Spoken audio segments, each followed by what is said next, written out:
Students, आज हम आपको बीएससी फर्स्ट ईयर में ओवरलैपिंग जीन के बारे में बताएंगे, जिसे हम ओवरलैपिंग जीन्स कहते हैं, जो ओवरलैप करते हैं।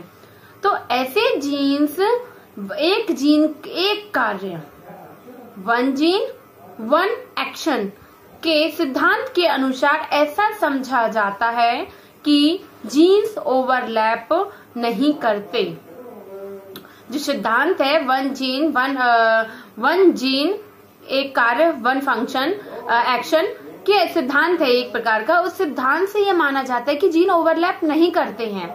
ठीक है, तो विगत कुछ वर्षों के लिए किए गए अनुसंधान के अनुसार ऐसा समझा जाता है कि कुछ ओवरलैपिंग जीन के बारे में जानकारी प्राप्त हुई है, जिन्हें लिने तथा उनके सहयोगियों ने सन 1972 में यह प्रमाणित किया है कि बैक्टीरियोफेज 5 आप जानते हैं 5 मल्टीप्लाई 174 174 में ओवरलैपिंग जीन्स होने की संभावना है। कुछ सिद्धांतों के अनुसार ओवरलैपिंग जीन की संभव नहीं माना, लेकिन कुछ सिद्धांत में जैसे कि इन्होंने बताया कि सन 1972 में यह प्रमाणित किया कि बैक्टीरियोफेज में 5 गुणे 174 में ओवरलैपिंग जीन होने की संभावनाएं हैं। ठीक है, इस बैक्टीरियल वायरस में बिना पूंछ की आइसोहेड्रल प्रोटीन आवरण होती है।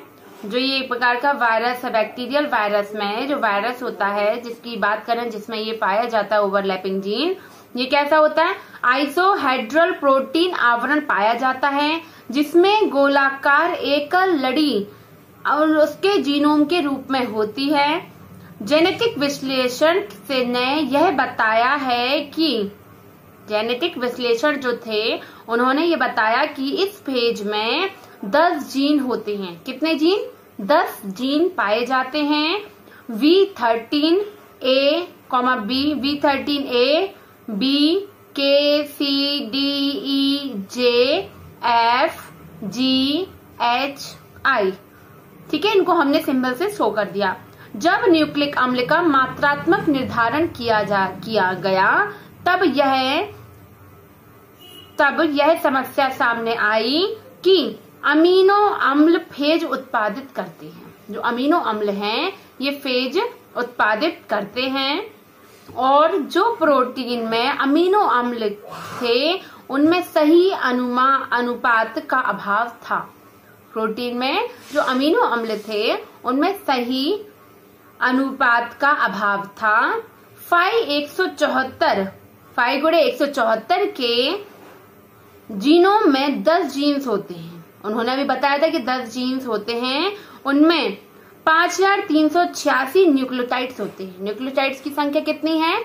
5386 न्यूक्लियोटाइड्स की संख्या होती है। यह 11 है विभिन्न प्रोटीन जिनकी कुल लंबाई 2327 थी को उत्पादित करते हैं। ठीक है, तो ये इतने प्रोटीन की कुल लंबाई इतने को उत्पादित करते हैं। इसका अभिप्राय यह हुआ कि mRNA की जो लंबाई, mRNA लेंथ 11 प्रोटीन्स को कोड करने के लिए आवश्यक है। अब इसकी लंबाई भी तो कोडेड करने के लिए आवश्यक होना चाहिए कि हाँ इतना वो अपने पूरे बॉडी को, पूरी चीज को रेगुलेट कर पा रहा है या नहीं। तो हाँ, उसकी बॉडी, उसकी लंबाई इसके लिए आवश्यक है। 700 न्यूक्लियोटाइड्स लंबी अर्थात 2327 गुणे 3 होनी चाहिए। अगर इतने न्यूक्लियोटाइड्स के लिए इसकी मल्टीप्लाई 3 कर देंगे हम, तो इतनी होना चाहिए।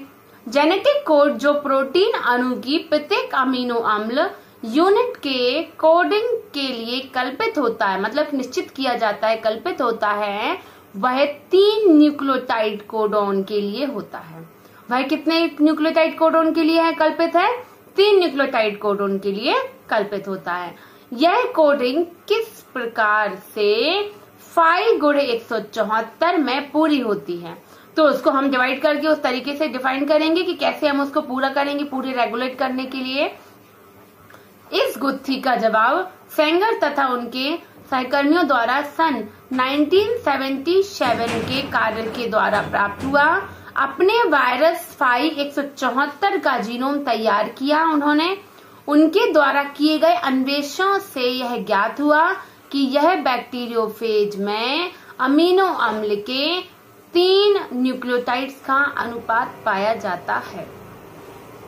क्या माना उन्होंने कि इस तैयार करने के लिए बैक्टीरियोफेज में जो अमीनो अम्ल के लिए 3 न्यूक्लियोटाइड्स का अनुपात पाया जाता है, यह अनुपात उसी क्रम में पाया जाता है जैसा कि अन्य जीवों में पाया जाता है। यह अनुपात किस क्रम में पाया जाता है? जैसा कि जीवों में पाया जाता है।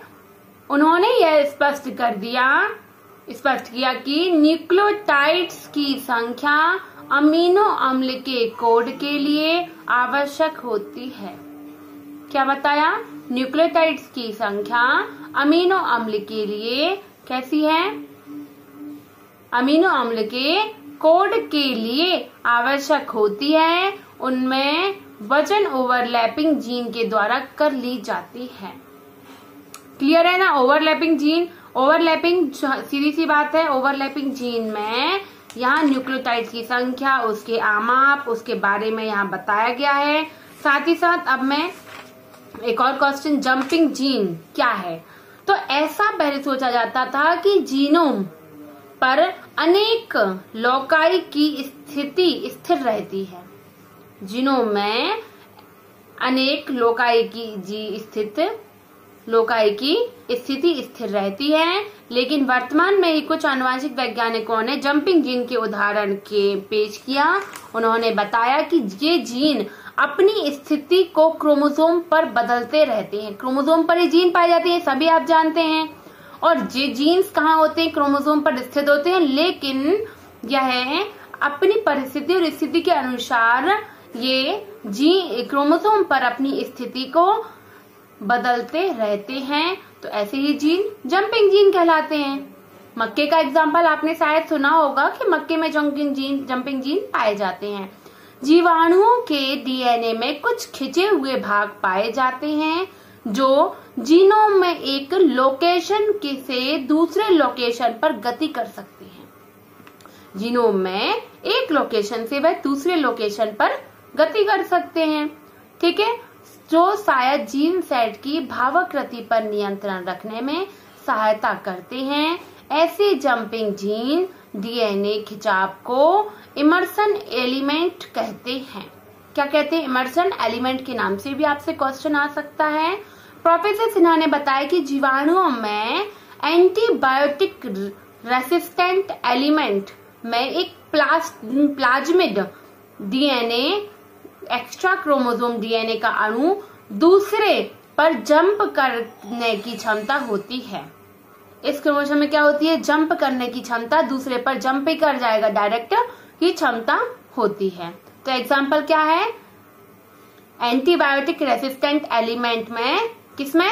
एंटीबायोटिक रेसिस्टेंट एलिमेंट्स में एक प्लाज्मिड एक्स्ट्रा क्रोमोसोम डीएनए का अणु दूसरे पर जंप करने की क्षमता रखता है। मैं दोबारा रिपीट इसलिए कर देती हूँ जिससे आप अगर सुन नहीं पाए, समझ नहीं पाए तो दोबारा से लाइन को सुन लें और समझ लें। ठीक है। सन 1940 में अमेरिका के प्रसिद्ध वैज्ञानिक मैकक्लिंटॉक ने देखा कि मक्का के एक गुणसूत्र में आनुवंशिक तत्व एक गुणसूत्र से दूसरे गुणसूत्र में स्थानांतरित हो जाता है। उन्होंने बताया कि यह चलनशील तत्व या जंपिंग जीन दूसरे आनुवंशिक कारक के बीच में स्थापित किए जा सकते हैं, जिसके फलस्वरूप वह जीन क्रियाहीन हो जाता है। मतलब वो क्या कह रहे हैं कि चलनशील तत्व या जंपिंग जीन दूसरे आनुवंशिक कारक के बीच में स्थापित किए जा सकते हैं, जिसके फलस्वरूप वह कैसे क्रियाशील भी हो सकता है। जरूरी नहीं है कि वो एक्टिव ही रहे, क्रियाशील भी हो सकता है। ऐसे ही वैज्ञानिकों ने बताया कि कोशिका में डीएनए के खंड होते हैं जो ट्रांसपोजेबल तत्व कहलाते हैं। कौन से तत्व कहलाते हैं? ट्रांसपोजेबल तत्व कहलाते हैं, जो अपना स्थान बदल सकते हैं तथा प्राकृतिक उत्परिवर्तन उत्पन्न करते हैं। क्या करते हैं? ये प्राकृतिक उत्परिवर्तन उत्पन्न करते हैं, क्योंकि ये खुद यहाँ से वहां क्रोमोसोम पर जाते रहेंगे तो ये उनमें खुद का स्वयं का उत्परिवर्तन उत्पन्न हो जाता है। इस कार्य के लिए सन 1983 में मैकक्लिंटॉक ने नोबेल पुरस्कार से भी सम्मानित किया। तो आई होप कि आपको क्लियर होगा जंपिंग जीन क्या होते हैं। जो क्रोमोसोम पर जीन होते हैं वह एक स्थान से दूसरे स्थान पर जंप करके पहुंच जाते हैं और ये क्या है, ऐसे प्रकार के जीन जंपिंग जीन कहलाते हैं। मक्के में देखा गया है इसका प्रयोग। ठीक है, तो इतना मैंने जो थ्योरी बताई आप दोबारा से सुनकर इसको अच्छे से नोट्स तैयार कर लीजिए और आपको शॉर्ट क्वेश्चन में ओवरलैपिंग जीन और जंपिंग जीन पूछा जाता है। Thank you.